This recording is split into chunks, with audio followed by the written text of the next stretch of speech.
പ്രിയപ്പെട്ട വിദ്യാർത്ഥികളെ, ഇപ്പോൾ നമ്മൾ ഡിസ്കസ് ചെയ്തുകൊണ്ടിരിക്കുന്ന ഭാഗം മൂന്നാമത്തെ ചാപ്റ്ററിലെ യൂസർ ഡിഫൈൻഡ് ഫങ്ഷൻസ് എന്ന് പറയുന്ന ഭാഗമാണ്. അവിടെ നമ്മൾ കഴിഞ്ഞ ക്ലാസ്സിൽ യൂസർ ഡിഫൈൻഡ് ഫങ്ഷൻ ഡെഫിനിഷൻ്റെ സിൻറ്റാക്സ് എന്താണെന്നുള്ളതും ആ സിൻറ്റാക്സ് ഉപയോഗിച്ചിട്ട് എങ്ങനെ ഒരു യൂസർ ഡിഫൈൻഡ് ഫങ്ഷൻ എഴുതാമെന്നുള്ളതൊക്കെ നമ്മൾ ഡിസ്കസ് ചെയ്ത് കഴിഞ്ഞു.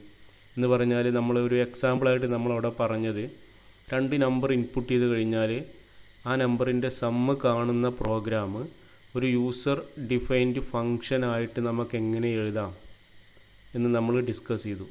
എന്ന് പറയുമ്പോൾ 2 നമ്പറിൻ്റെ സമ്മ് കാണാൻ വേണ്ടിയിട്ട് ഒരു യൂസർ ഡിഫൈൻഡ് ഫങ്ഷൻ എങ്ങനെ എഴുതാം എന്നുള്ളത് നമ്മൾ ഡിസ്കസ് ചെയ്ത് കഴിഞ്ഞു.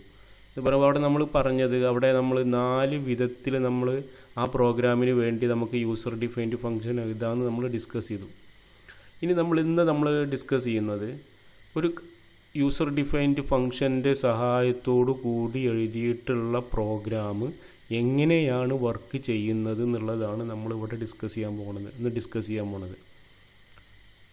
ഇനി ഈ ഭാഗം ഡിസ്കസ് ചെയ്ത് കഴിഞ്ഞാൽ മാത്രമേ ഇതിന് ശേഷം ഈ ചാപ്റ്ററിലുള്ള ബാക്കിയുള്ള കുറച്ച് കാര്യങ്ങളും കൂടെ പഠിക്കാനുണ്ട്. ആ കാര്യം വളരെ വ്യക്തമായിട്ട് മനസ്സിലാവുള്ളൂ. അപ്പോൾ നമ്മൾ ഒരു യൂസർ ഡിഫൈൻഡ് ഫങ്ഷൻ്റെ സഹായത്തോടു കൂടി എഴുതിയിട്ടുള്ള ഒരു പ്രോഗ്രാം എങ്ങനെയാണ് വർക്ക് ചെയ്യുന്നത്, അതെങ്ങനെയാണ് എഴുതുന്നത് എന്നുള്ളതാണ് നമ്മളിന്ന് ഡിസ്കസ് ചെയ്യാൻ പോണേ. അപ്പോൾ അതിനു വേണ്ടി നമ്മൾ ആ കഴിഞ്ഞ ക്ലാസ്സിൽ ഡിസ്കസ് ചെയ്തിട്ടുള്ള അതേ പ്രോഗ്രാം തന്നെയാണ് ഇപ്പോൾ നമ്മൾ എടുക്കുന്നത്. എന്ന് പറയുമ്പോൾ write a C++ program to find the sum of 2 numbers. അത് നമ്മൾ +1 തന്നെ പഠിച്ചു തുടങ്ങിയതാ. 2 നമ്പർ ഇൻപുട്ട് ചെയ്ത് കഴിഞ്ഞാൽ അതിൻ്റെ സമ്മ് കാണേണ്ട പ്രോഗ്രാം നമ്മൾ +1 തന്നെ ചെയ്തിട്ടുള്ളതാണ്. പക്ഷേ ആ പ്രോഗ്രാം നമ്മൾ എന്തിൻ്റെ സഹായത്തോടു കൂടി, with the help of A user defined function, ഒരു യൂസർ ഡിഫൈൻഡ് ഫങ്ഷൻ്റെ സഹായത്തോടു കൂടി നമുക്ക് 2 നമ്പറിൻ്റെ സമ്മ് കാണാനുള്ള പ്രോഗ്രാം എങ്ങനെ എഴുതാമെന്നുള്ളതാണ് നമ്മളിന്നിവിടെ ഡിസ്കസ് ചെയ്യുന്നത്. അങ്ങനെ എഴുതിയ ശേഷം ആ പ്രോഗ്രാം എങ്ങനെയാണ് വർക്ക് ചെയ്യുന്നത് എന്നുള്ളതാണ് നമ്മളിവിടെ ഡിസ്കസ് ചെയ്യുന്നത്. അപ്പോൾ ആ പ്രോഗ്രാം നമ്മൾ കൺസിഡർ ചെയ്ത് കഴിഞ്ഞാൽ ഇതാണ് ആ പ്രോഗ്രാം എന്ന് പറയുമ്പോൾ ഒരു യൂസർ ഡിഫൈൻഡ് ഫങ്ഷൻ്റെ സഹായത്തോടു കൂടി 2 നമ്പറിൻ്റെ സമ്മ് കാണാനുള്ള പ്രോഗ്രാമിൻ്റെ കോഡാണിത്. അപ്പോൾ ഞാൻ നിങ്ങളോട് കഴിഞ്ഞ ക്ലാസ്സിൽ തന്നെ പറഞ്ഞു, ഇത്രയും ചെറിയൊരു പ്രോഗ്രാമിന് ഒരു യൂസർ ഡിഫൈൻഡ് ഫങ്ഷൻ്റെ ഒന്നും ആവശ്യമില്ല. നമ്മൾ പറഞ്ഞു ഫങ്ഷൻസൊക്കെ നമ്മൾ ഉപയോഗിക്കുമ്പോൾ എവിടെയാണ്, മോഡുലർ പ്രോഗ്രാമിങ്ങിലാണ് ഉപയോഗിക്കുക എന്നൊക്കെ പറഞ്ഞു. വലിയ പ്രോഗ്രാം വരുമ്പോഴാണ് മോഡുലർ പ്രോഗ്രാമിങ് വരിക എന്നൊക്കെ പറഞ്ഞു.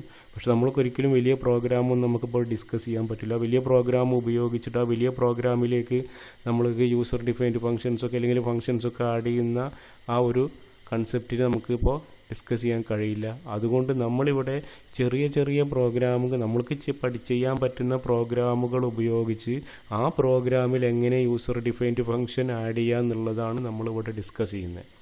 അപ്പോൾ നമ്മൾ ഈ പ്രോഗ്രാം കൂടി നമ്മൾ കൺസിഡർ ചെയ്ത് കഴിഞ്ഞാൽ അവിടെ ആ യെല്ലോ കളറിൽ കാണുന്ന ആ കോഡ് സെഗ്മെൻ്റ് ഇല്ലേ, ഇവിടെ മുതൽ ഇവിടം വരെ, ഇതാണ് യൂസർ ഡിഫൈൻഡ് ഫങ്ഷൻ,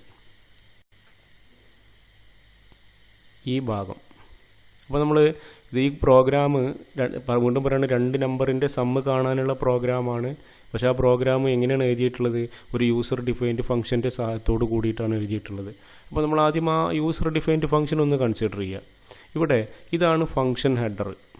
ഈ മൗസ് പോയിൻ്റർ കാണുന്ന ഈ സ്റ്റേറ്റ്മെൻ്റ് ഇല്ലേ, ഇതാണ് ഫങ്ഷൻ ഹെഡർ. ഇവിടെ നോക്കിക്കഴിഞ്ഞാൽ നമുക്ക് പറയാം ഇവിടെ ഫങ്ഷൻ്റെ പേര് സം എന്നാണ്. ആ ഫങ്ഷനിൽ 2 ആർഗ്യുമെൻ്റ് ഉണ്ട്. എ ബി എന്ന് പറയുന്ന 2 ആർഗ്യുമെൻ്റ് ഉണ്ട്. ഏത് ടൈപ്പിലുള്ള, ഇൻറ്റിജർ ടൈപ്പിലുള്ള. അതുപോലെ തന്നെ ഈ ഫങ്ഷൻ ഒരു വാല്യൂ റിട്ടേൺ ചെയ്യും. ഏത് ടൈപ്പിലുള്ള, ഇൻറ്റിജർ ടൈപ്പിലുള്ള. ഇതാണ് ഈ ഫങ്ഷൻ ഹെഡർ. നോക്കിക്കഴിഞ്ഞാൽ നമുക്ക് മനസ്സിലാക്കാൻ പറ്റുന്ന കാര്യങ്ങൾ. ഇനി ഈ 2 കേളി ബ്രാക്കറ്റിൻ്റെ ഉള്ളിലാണ് ആ ഫങ്ഷൻ്റെ ഡെഫിനിഷൻ. ഈ 3 സ്റ്റേറ്റ്മെൻ്റാണ്. അപ്പോൾ അതിൽ ഒന്നാമത്തെ സ്റ്റേറ്റ്മെൻറ്റ് ഇവിടെ കാണുന്നത് പി എന്ന് പറയുന്ന ഒരു ഇൻറ്റിജർ വേരിയബിൾ ഡിക്ലെയർ ചെയ്തു. അതിനുശേഷം എയിലുള്ള വാല്യൂവും ബിയിലുള്ള വാല്യൂവും കൂടെ ആഡ് ചെയ്തിട്ട് പിയിൽ സ്റ്റോർ ചെയ്തു. പിന്നെ റിട്ടേൺ പി എന്നാണ് പറയുന്നത്. എന്ന് പറയുമ്പോൾ എന്താ, പിയിലുള്ള വാല്യൂ റിട്ടേൺ ചെയ്യുക. ഇനി ഇത് ഈ സ്റ്റേറ്റ്മെൻറ്റ് എന്തിനാണെന്നുള്ളതും ഇത് എക്സിക്യൂട്ട് ചെയ്യുമ്പോൾ എന്താണ് സംഭവിക്കുക എന്നുള്ളതും നമുക്കിവിടെ ഇതിൻ്റെ ഈ പ്രോഗ്രാം ഡിസ്കസ് ചെയ്യുന്നതിൻ്റെ ഇടയിൽ നമുക്ക് എക്സ്പ്ലെയിൻ ചെയ്യാം. റിട്ടേൺ പി എന്ന് പറയുമ്പോൾ പിയിലുള്ള വാല്യൂ റിട്ടേൺ ചെയ്യാമെന്ന് ജസ്റ്റ് ഇപ്പോൾ നമ്മൾ കൺസിഡർ ചെയ്ത് വെക്കുക. ഈ സ്റ്റേറ്റ്മെൻറ്റ് നമുക്കറിയാമല്ലോ, ഫങ്ഷൻ ഹെഡർ മെയിൻ അല്ലേ. അപ്പോൾ ഇവിടെ ഈ പ്രോഗ്രാം കോഡ് നമ്മൾ കൺസിഡർ ചെയ്യുകയാണെങ്കിൽ മെയിൻ ഫംഗ്ഷൻ്റെ മുകളിലാണ് ഏത് ഡിഫൈൻ ചെയ്തിട്ടുള്ളത്, യൂസർ ഡിഫൈൻഡ് ഫംഗ്ഷൻ എഴുതിയിട്ടുള്ളത് അല്ലെങ്കിൽ ഡിഫൈൻ ചെയ്തിട്ടുള്ളത്. സാധാരണ നമ്മൾ യൂസിങ് നെയിം സ്പേസ് std എന്ന് കഴിഞ്ഞ ഉടനെ തന്നെ നമ്മൾ എന്താ കൊടുക്കാറുള്ളത്, ഇൻറ്റ് മെയിൻ അങ്ങനെയല്ല എഴുതാറുള്ളത്. പക്ഷേ അപ്പോൾ ഈ മെയിൻ ഫംഗ്ഷൻ്റെ മുകളിലാണ് എന്ന് പറയുമ്പോൾ യൂസിങ് നെയിം സ്പേസ് std എന്ന് പറയുന്ന ആ സ്റ്റേറ്റ്മെൻറ്റിൻ്റെ കഴിഞ്ഞ ഉടനെയാണ് എന്ത് ചെയ്യുന്നത്, നമ്മൾ എന്ത് ഡിഫൈൻ ചെയ്തിട്ടുള്ളത്, യൂസർ ഡിഫൈൻഡ് ഫംഗ്ഷൻ ഡിഫൈൻ ചെയ്തിട്ടുള്ളത്. എന്ന് പറയുമ്പോൾ മെയിൻ ഫംഗ്ഷൻ്റെ മുകളിലാണ് യൂസർ ഡിഫൈൻഡ് ഫംഗ്ഷൻ ഡിഫൈൻ ചെയ്തിട്ടുള്ളത്. ഇനി നമ്മൾ ഈ മെയിൻ ഫംഗ്ഷൻ്റെ ഉള്ളിലുള്ള സ്റ്റേറ്റ്മെൻറ്റുകൾ നമ്മളൊന്ന് കൺസിഡർ ചെയ്യാം. അപ്പോൾ നമുക്ക് ആൾറെഡി നമ്മൾ പഠിച്ചിട്ടുണ്ട് എന്ത്, പ്രോഗ്രാം എക്സിക്യൂഷൻ സ്റ്റാർട്ട് ചെയ്യുന്നത് മെയിൻ ഫംഗ്ഷൻ തൊട്ടാണ്, അതേപോലെ തന്നെ എക്സിക്യൂഷൻ അവസാനിക്കുന്നതും എവിടെയാണ്, മെയിൻ ഫംഗ്ഷനിലാണ്. അപ്പോൾ ഇവിടെ 1 2 3 4 5 6 സ്റ്റേറ്റ്മെൻറ്റുകളുണ്ട് ഈ മെയിൻ ഫംഗ്ഷൻ്റെ ഉള്ളിൽ.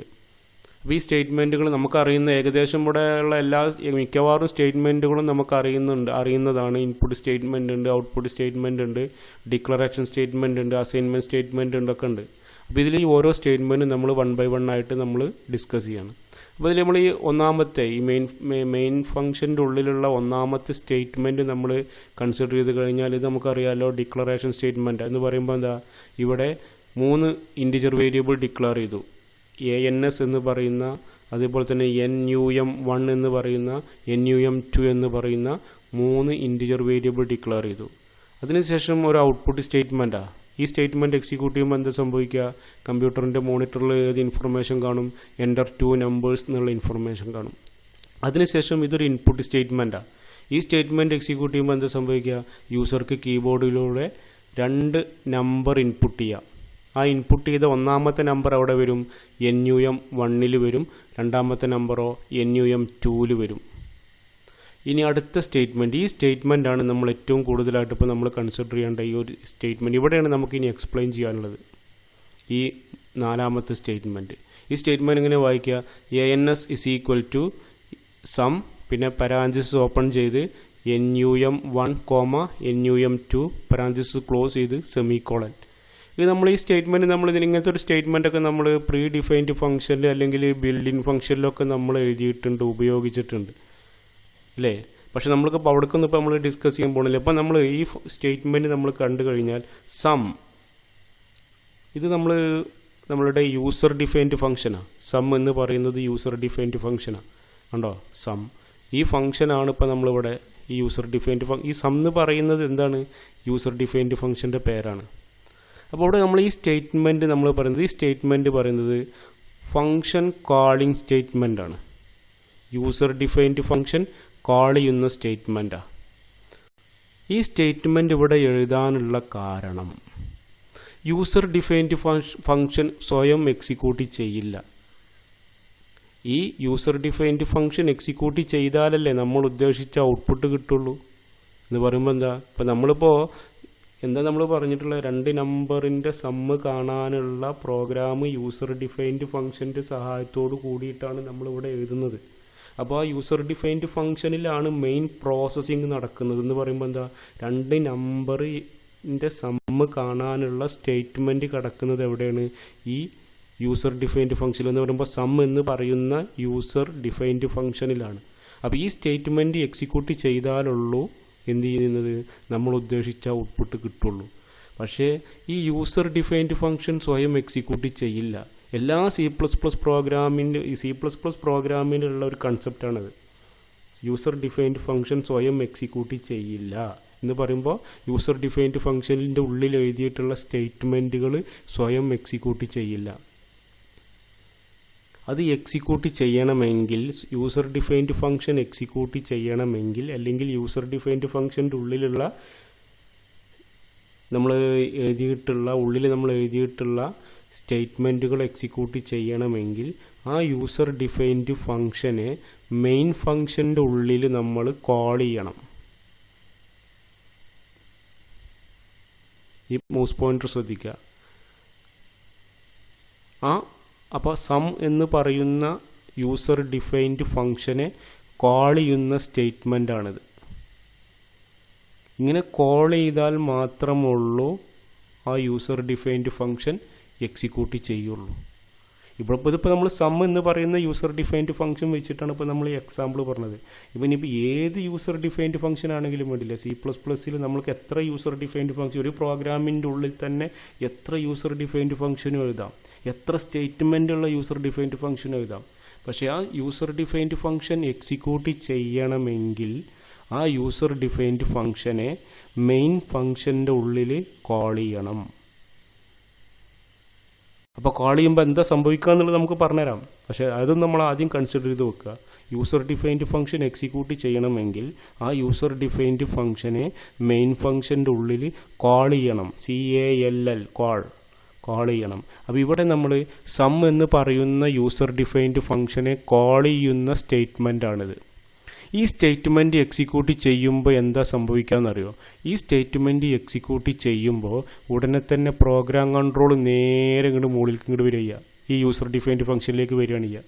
നേരെ ഇവിടെ നിന്ന് പ്രോഗ്രാം കൺട്രോൾ നേരെ ഇങ്ങോട്ട് വരും. സാധാരണ എന്താ ഇവിടുന്ന് പ്രോഗ്രാം കൺട്രോൾ താഴത്തേക്കല്ലേ വരിക. പക്ഷേ ഈ സ്റ്റേറ്റ്മെൻറ്റ് എക്സിക്യൂട്ട് ചെയ്ത് കഴിഞ്ഞാൽ സം എന്ന് പറയുന്ന യൂസർ ഡിഫൈൻഡ് ഫംഗ്ഷൻ എവിടെയാണോ ഉള്ളത് അവിടേക്ക് പ്രോഗ്രാം കൺട്രോൾ വരും. അതിനുശേഷം ആ ഫംഗ്ഷൻ്റെ ഉള്ളിലുള്ള മുഴുവൻ സ്റ്റേറ്റ്മെൻറ്റുകളും എക്സിക്യൂട്ട് ചെയ്യും. എന്നിട്ട് അതിലെ ലാസ്റ്റ് സ്റ്റേറ്റ്മെൻറ്റ് എക്സിക്യൂട്ട് ചെയ്ത് എന്ത് സംഭവിക്കാമെന്നറിയാം? പിന്നെ പ്രോഗ്രാം കൺട്രോൾ തൊട്ട് ഈ സ്റ്റേറ്റ്മെൻറ്റിന് താഴെ, ഇവിടെ നിന്നല്ല പോയത്, ഇതിന് താഴെ ഈ സ്റ്റേറ്റ്മെൻറ്റ് എക്സിക്യൂട്ട് ചെയ്യും. ഇവിടെ നിന്ന് നേരെ പ്രോഗ്രാം കൺട്രോൾ നേരെ ഇങ്ങോട്ട് വരും. എന്നിട്ട് ഈ യൂസർ ഡിഫൈൻഡ് ഫംഗ്ഷനിലുള്ള മുഴുവൻ സ്റ്റേറ്റ്മെൻറ്റ് എക്സിക്യൂട്ട് ചെയ്യും. അത് കഴിഞ്ഞാൽ വീണ്ടും ഇങ്ങോട്ട് വരും. അപ്പോൾ ആ യൂസർ ഡിഫൈൻഡ് ഫംഗ്ഷൻ കോൾ ചെയ്യുന്ന സ്റ്റേറ്റ്മെൻറ്റാണിത്. അപ്പോൾ യൂസർ ഡിഫൈൻഡ് ഫംഗ്ഷൻ കോൾ ചെയ്യുന്നത് എന്തിനാണെന്ന് അറിയാൻ നമ്മൾ പറഞ്ഞില്ലേ? എന്താ, യൂസർ ഡിഫൈൻഡ് ഫംഗ്ഷൻ സ്വയം എക്സിക്യൂട്ട് ചെയ്യില്ല. ആ യൂസർ ഡിഫൈൻഡ് ഫംഗ്ഷൻ എക്സിക്യൂട്ട് ചെയ്യണമെങ്കിൽ അതിനെ ആ യൂസർ ഡിഫൈൻഡ് ഫംഗ്ഷനെ, യൂസർ ഡിഫൈൻ ചെയ്ത ഫംഗ്ഷന്, ഞാൻ പറഞ്ഞു വീണ്ടും പറയാണ്, ഒരു പ്രോഗ്രാമിൻ്റെ ഉള്ളിൽ എത്ര യൂസർ ഡിഫൈൻഡ് ഫംഗ്ഷൻ എഴുതാം. അപ്പോൾ ഏത് യൂസർ ഡിഫൈൻഡ് ഫംഗ്ഷനാണോ നമ്മൾ എക്സിക്യൂട്ട് ചെയ്യാൻ ഉദ്ദേശിക്കുന്നത് ആ യൂസർ ഡിഫൈൻഡ് ഫംഗ്ഷനെ മെയിൻ ഫംഗ്ഷൻ്റെ ഉള്ളിൽ എന്ത് ചെയ്യണം? കോൾ ചെയ്യണം. അങ്ങനെ മെയിൻ ഫംഗ്ഷൻ്റെ ഉള്ളിൽ കോൾ ചെയ്യാത്ത സ്റ്റേറ്റ്മെൻറ്റാണിത്. സം എന്ന് പറയുന്ന യൂസർ ഡിഫൈൻഡ് ഫംഗ്ഷൻ കോൾ ചെയ്ത സ്റ്റേറ്റ്മെൻറ്റാണിത്. അപ്പോൾ ഇവിടെ നമ്മൾ ആലോചിക്കുക, ഈ കോളിംഗ് സ്റ്റേറ്റ്മെൻറ്റ് നമ്മൾ കൺസിഡർ ചെയ്താൽ ഫംഗ്ഷൻ്റെ പേര് സം, പിന്നെ 2 ആർഗ്യുമെൻറ്റ് num1, num2. ഏതാ ടൈപ്പ്? ഇൻറ്റിജർ അല്ലേ? Integer type. അപ്പോൾ നിങ്ങളൊന്ന് വേറൊരു കാര്യം നമ്മൾ കൺസിഡർ ചെയ്തിട്ടുണ്ട്. ഇനി ഇത് എക്സിക്യൂട്ട് ചെയ്യുമ്പോൾ ഈ പ്രോഗ്രാം ഇവിടെ ഈ സ്റ്റേറ്റ്മെൻറ്റ് എക്സിക്യൂട്ട് ചെയ്യുമ്പോൾ എന്താ സംഭവിക്കുക എന്ന് പറഞ്ഞത്, നേരെ പ്രോഗ്രാം കൺട്രോൾ ഇങ്ങോട്ട് വരുന്നതാണ് പറഞ്ഞത്. പക്ഷേ അതിന് മുന്നേ കുറച്ച് കാര്യങ്ങൾ നമുക്കിവിടെ ഡിസ്കസ് ചെയ്യാനുണ്ട്. അപ്പോൾ ഈ ഫംഗ്ഷൻ എന്താ സംഭവിക്കുന്നത്? ഈ ഫംഗ്ഷൻ ഒരു വാല്യൂ, നമ്മൾ ബിൽഡ് ഇൻ ഫംഗ്ഷനെ കുറിച്ച് നമ്മൾ ബിൽഡ് ഇൻ ഫംഗ്ഷൻ നമ്മൾ ഉപയോഗിച്ചിട്ടുണ്ട് നമ്മളെ പ്രോഗ്രാമിൽ. ആ സ്റ്റേറ്റ്മെൻറ്റ് നമ്മൾ കൺസിഡർ ചെയ്തിട്ട് മനസ്സിലാക്കിയിട്ട് നമ്മൾ ഈ സ്റ്റേറ്റ്മെൻറ്റിനെ നമ്മളൊന്ന് വിലയിരുത്തിയാലോ എന്ത് സംഭവിക്കുക? ഈ സം എന്ന് പറയുന്ന ഫംഗ്ഷൻ ഒരു വാല്യൂ റിട്ടേൺ ചെയ്യുന്നുണ്ട്. ആ വാല്യൂ റിട്ടേൺ ചെയ്യുന്ന വാല്യൂ എവിടെ സ്റ്റോർ ചെയ്യും? ANS എന്ന് പറയുന്ന വേരിയബിളിൽ സ്റ്റോർ ചെയ്യും. ഈ സം എന്ന് പറയുന്ന ഫംഗ്ഷൻ ഒരു വാല്യൂ റിട്ടേൺ ചെയ്യുന്നുണ്ട്.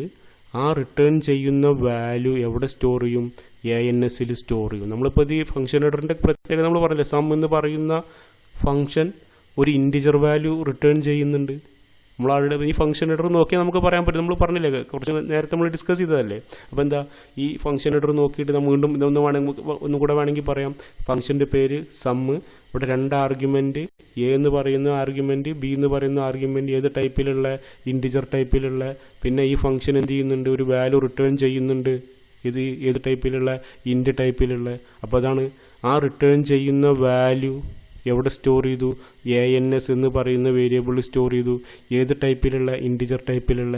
അപ്പോൾ ANS ഏതാ ടൈപ്പ്? ഇൻറ്റ് അല്ലേ? അപ്പോൾ ഈ ഫംഗ്ഷൻ റിട്ടേൺ ചെയ്യുന്ന വാല്യൂ എന്താണോ ആ വാല്യൂ എവിടെ സ്റ്റോർ ചെയ്യുന്നുണ്ട്?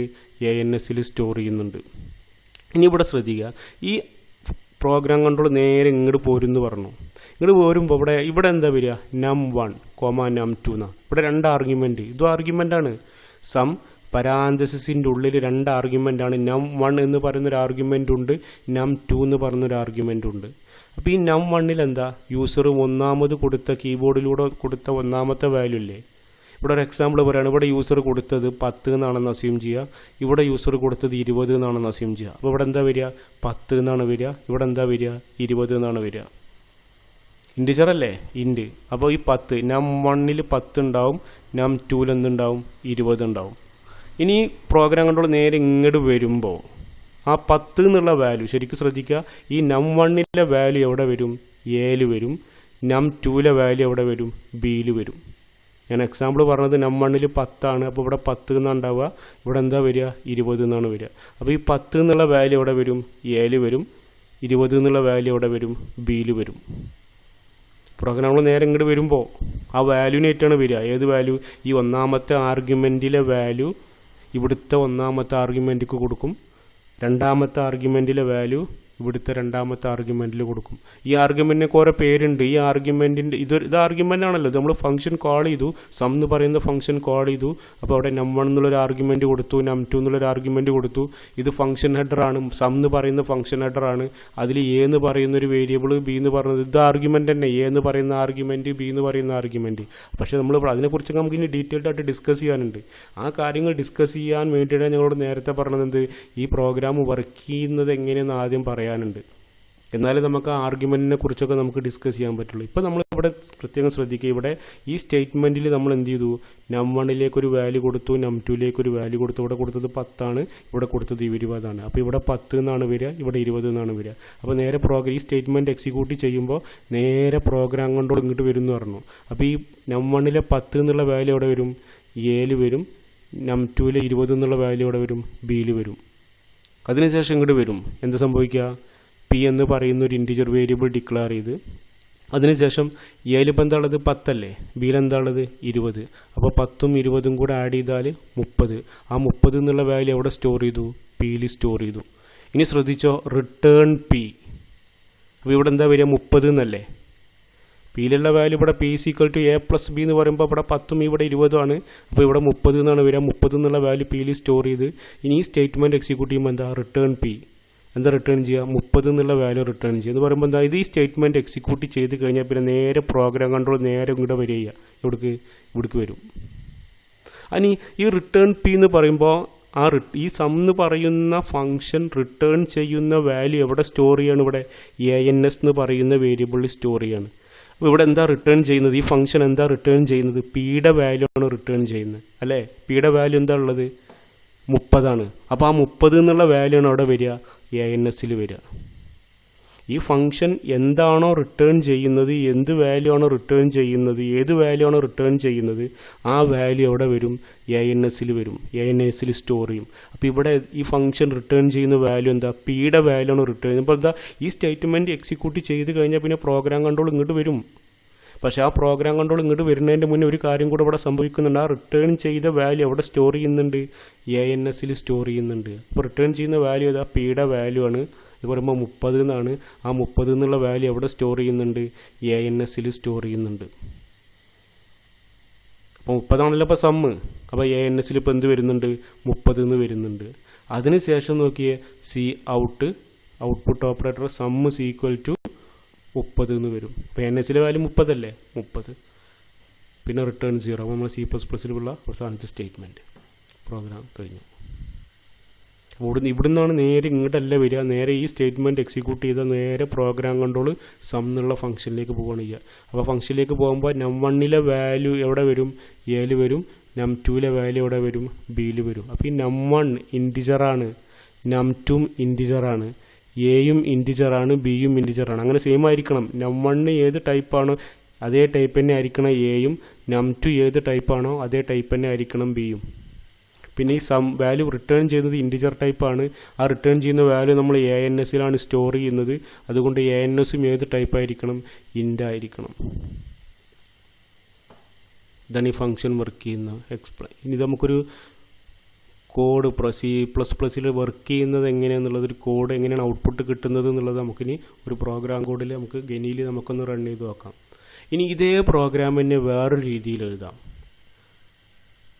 ഒരു വ്യത്യാസമില്ല, സ്റ്റേറ്റ്മെൻറ്റിൽ വ്യത്യാസമില്ല, പക്ഷേ സ്ട്രക്ചറിൽ വ്യത്യാസമുണ്ട്. എന്ന് പറഞ്ഞാൽ എന്താ, ഇവിടെ തന്നെ മഞ്ഞ കളറിൽ എഴുതിയിട്ടുള്ള യെല്ലോ കളറിൽ എഴുതിയിട്ടുള്ളതാണ് യൂസർ ഡിഫൈൻഡ് ഫംഗ്ഷൻ. പക്ഷേ ഈ രണ്ട് പ്രോഗ്രാമും തമ്മിൽ എന്താ വ്യത്യാസമുള്ളത്? ഇവിടെ നമ്മൾ പറഞ്ഞു യൂസർ ഡിഫൈൻഡ് ഫംഗ്ഷൻ മെയിൻ ഫംഗ്ഷൻ്റെ മുകളിലാണ് എഴുതിയിട്ടുള്ളത്. പക്ഷേ ഇവിടെയോ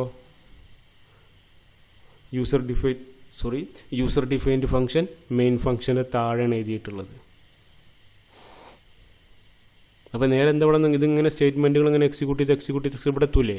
ഇവിടെ എത്തിക്കഴിഞ്ഞാൽ എന്താ സംഭവിക്കുക? നേരെ പ്രോഗ്രാം കൺട്രോൾ ഇങ്ങോട്ട് വരും. അപ്പോൾ ഇവിടെ വാല്യൂ നമ്മൾ നേരത്തെ പറഞ്ഞാൽ ഇവിടെ 10ഉം 20 ആണെങ്കിൽ ഇവിടെ 10, ഇവിടെ 20. ഇതിനെന്താ സംഭവിക്കുക?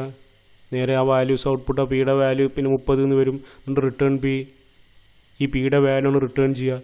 ആ റിട്ടേൺ ചെയ്ത വാല്യൂ ആണ് ഇവിടെ സ്റ്റോർ ചെയ്യുന്നത്. വളരെ പഠിച്ചത് ANSൽ സ്റ്റോർ ആവുക. നേരെ ഇവിടുന്ന് എന്ത് ചെയ്യുക? ഈ സ്റ്റേറ്റ്മെൻറ്റ് എക്സിക്യൂട്ട് ചെയ്യുന്ന നേരെ പ്രോഗ്രാം കൺട്രോൾ ഇങ്ങോട്ടാ വരിക. പിന്നെ നേരെ ഇങ്ങോട്ടാ വരിക. എന്നിട്ട് ഔട്ട്പുട്ട് പ്രിൻറ്റ് ചെയ്യും, പിന്നെ റിട്ടേൺ. അതെന്താ രണ്ട് ഇങ്ങനെ എഴുതാം. യൂസർ ഡിഫൈൻഡ് ഫംഗ്ഷൻ നമ്മളാ പറഞ്ഞ പ്രോഗ്രാം ഈ രൂപത്തിലും എഴുതാം, ഈ രൂപത്തിലും എഴുതാം. ഇതിൻ്റെ പ്രത്യേകത എന്താണ്? യൂസർ ഡിഫൈൻഡ് ഫംഗ്ഷൻ മെയിൻ ഫംഗ്ഷൻ്റെ മുകളിലാണ് എഴുതിയിട്ടുള്ളത്. ഇതോ യൂസർ ഡിഫൈൻഡ് ഫംഗ്ഷൻ മെയിൻ ഫംഗ്ഷൻ്റെ താഴെയാണ് എഴുതിയിട്ടുള്ളത്. പക്ഷെ ഒരു കാര്യം, ഈ ഫംഗ്ഷൻ വർക്ക് ചെയ്യുന്നത് പോലെ ഈ വർക്ക് ചെയ്യില്ല. ഔട്ട്പുട്ട് കിട്ടും. ഈ ഫംഗ്ഷൻ വർക്ക് ചെയ്യുന്നത് പോലെ ഈ ഫംഗ്ഷൻ വർക്ക് ചെയ്യില്ല. ഇത് മുമ്പ് കംപ്ലീറ്റ് തെറ്റാന്നല്ല അർത്ഥം. ഇങ്ങനെ എഴുതാ, ഈ ഫംഗ്ഷൻ എഴുതിയ പോലെ ഇങ്ങനെ ഈ സ്ട്രക്ചറിൽ എഴുതാ, ഈ സ്ട്രക്ചറിൽ എഴുതാ. ഈ സ്ട്രക്ചർ എന്ന് പറയുമ്പോൾ മെയിൻ ഫംഗ്ഷൻ്റെ മുകളിലാണ് യൂസർ ഡിഫൈൻഡ് ഫംഗ്ഷൻ, ഇവിടെയോ മെയിൻ ഫംഗ്ഷൻ്റെ താഴെയാണ് യൂസർ ഡിഫൈൻഡ് ഫംഗ്ഷൻ. രണ്ട് രീതിയിലും എഴുതാം, സപ്പോർട്ട് ചെയ്യും. പക്ഷേ ഇവിടെ ഇങ്ങനെ എഴുതിയ പോലെ ഈ പ്രോഗ്രാം വർക്ക് ചെയ്യുന്ന അതേ മാനറിൽ ഈ പ്രോഗ്രാം വർക്ക് ചെയ്യില്ല. അവിടെ ചെറിയൊരു വ്യത്യാസമുണ്ട്. അത് നമുക്ക് ഇതിൻ്റെ ശേഷം പ്രോഗ്രാം കോഡ് നമുക്ക് എക്സ്പ്ലെയിൻ ചെയ്യുന്ന സമയത്ത് പറഞ്ഞു തരാം. അപ്പോൾ ഇവിടെ നമ്മൾക്ക് ഈ മെയിൻ ഫംഗ്ഷനിൽ നിന്നുകൊണ്ട് നമ്മൾ യൂസർ ഡിഫൈൻഡ് ഫംഗ്ഷനെ കോൾ ചെയ്യാണ്. മെയിൻ ഫംഗ്ഷനിൽ നിന്നുകൊണ്ട് നമ്മൾ യൂസർ ഡിഫൈൻഡ് ഫംഗ്ഷനെ കോൾ ചെയ്യുകയാണിത്. ഇതാ യൂസർ ഡിഫൈൻഡ് ഫംഗ്ഷൻ കോൾ ചെയ്യുന്ന സ്റ്റേറ്റ്മെൻ്റ് ആണിത്. യൂസർ ഡിഫൈൻഡ് ഫംഗ്ഷൻ കോൾ ചെയ്യുന്ന സ്റ്റേറ്റ്മെൻ്റ് ആണ്. മെയിൻ ഫംഗ്ഷനിൽ നിന്നുകൊണ്ട് യൂസർ ഡിഫൈൻഡ് ഫംഗ്ഷനെ കോൾ ചെയ്യാണ്. അപ്പോൾ നമുക്ക് ഈ പ്രോഗ്രാമിനുള്ള ഫംഗ്ഷൻ, ഇപ്പോൾ ഇത് യൂസർ ഡിഫൈൻഡ് ഫംഗ്ഷൻ ആണ്, ഇത് മെയിൻ ഫംഗ്ഷൻ ആണ്, ഒരു പേര് കൊടുക്കാം. എന്ന് പറയുമ്പോൾ കോളിംഗ് ഫംഗ്ഷൻ, കോഡൊന്നും മാറ്റിയില്ല, ജസ്റ്റ് അറിയാൻ വേണ്ടി ഒന്ന് റൗണ്ട് ചെയ്തതാണ്. അപ്പോൾ ഈ മെയിൻ ഫംഗ്ഷനെ നമുക്ക് കോളിംഗ് ഫംഗ്ഷൻ എന്ന് പറയാം. യൂസർ ഡിഫൈൻഡ് ഫംഗ്ഷനെ കോൾഡ് ഫംഗ്ഷൻ എന്നും പറയാം. ഈ മെയിൻ ഫംഗ്ഷനിൽ നിന്നുകൊണ്ടല്ലേ നമ്മൾ യൂസർ ഡിഫൈൻഡ് ഫംഗ്ഷനെ കോൾ ചെയ്യുന്നത്. അതുകൊണ്ട് നമുക്കിതിനെ മെയിൻ ഫംഗ്ഷന് ഈ ഭാഗത്ത് നമുക്ക് കോളിംഗ് ഫംഗ്ഷൻ എന്നും, ഇതാ കോളിംഗ് ഫംഗ്ഷൻ ഏത് ഫംഗ്ഷനെയാണോ നമ്മൾ കോൾ ചെയ്യുന്നത് അതിനെ കോൾഡ് ഫംഗ്ഷൻ എന്നും പറയാം. Called function. ഇനി കോളിംഗ് പ്രോഗ്രാം എന്ന് പറയാം, അല്ലെങ്കിൽ കോൾഡ് പ്രോഗ്രാം, ആ ഫംഗ്ഷൻ എന്നുള്ളിടത്ത് പ്രോഗ്രാം എന്നും പറയാറുണ്ട്. അപ്പോൾ ഇതിനെ ഈ ഭാഗം ഈ മെയിൻ ഫംഗ്ഷനെ കോളിംഗ് ഫംഗ്ഷൻ എന്നും യൂസർ ഡിഫൈൻഡ് ഫംഗ്ഷനെ കോൾഡ് ഫംഗ്ഷൻ എന്നും പറയും. അപ്പോൾ കോളിംഗ് ഫംഗ്ഷന് പകരം കോളിംഗ് പ്രോഗ്രാം എന്നും ഉപയോഗിക്കാറുണ്ട്. കോൾഡ് ഫംഗ്ഷന് പകരം കോൾഡ് പ്രോഗ്രാം എന്നും ഉപയോഗിക്കാറുണ്ട്. എന്ന് പറയുമ്പോൾ ആ ഫംഗ്ഷൻ എന്നുള്ളിടത്ത് എന്തും ഉപയോഗിക്കാറുണ്ട്, പ്രോഗ്രാം എന്നും ഉപയോഗിക്കാറുണ്ട്. Calling function, called function, calling function, called function, ഈ പേരുകൾ നമുക്ക് ആവശ്യം വരും. ഇതിന് ശേഷം നമുക്ക് കുറച്ച് കാര്യങ്ങൾ ഡിസ്കസ് ചെയ്യാണ്ടെന്ന് പറഞ്ഞില്ലേ, അവിടെ നമുക്കിത് ആവശ്യം വരും. ഇനി നമ്മൾ ഈ പ്രോഗ്രാം ഗനിയിൽ നമ്മളതൊന്ന് റൺ ചെയ്ത് നോക്കുകയാണ്, ഇതിൻ്റെ ഔട്ട്പുട്ട് എങ്ങനെയാണ് കിട്ടുന്നത് എന്നുള്ള. ഗനി ഉപയോഗിച്ചിട്ടുള്ള പ്രോഗ്രാം കോഡ് ഡിസ്കഷൻ ഇൻഷാ അല്ലാഹ് നമുക്ക് അടുത്ത ക്ലാസ്സിൽ ഡിസ്കസ് ചെയ്യാം. ഓക്കെ.